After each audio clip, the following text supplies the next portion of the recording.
বাচ্চা মোরগ নেওয়ার জন্য এই 2-4টি লক্ষণ দেখলেই হবে। প্রথম দেখো, এর ঠোঁটও কালো বটে, তামিলনাড়ু মোরগ। ঠোঁট কালো, নেজ এই বার হচ্ছে, লম্বা নেজ ওর। আর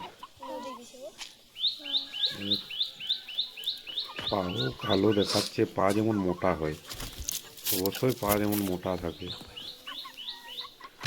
আর পা মোটা রয়েছে, পা কালো রয়েছে। গায়ে পালকও কম, নেজে বার হচ্ছে। সব থেকে বড় ইম্পর্টেন্ট পয়েন্ট যেটা, সেটা হচ্ছে ওর মাথা ধর দেখি। আর গায়ের এই ঘাড় থেকে নেজ পর্যন্ত যত ছোট হয় মোরগটির স্পিড তত হবে।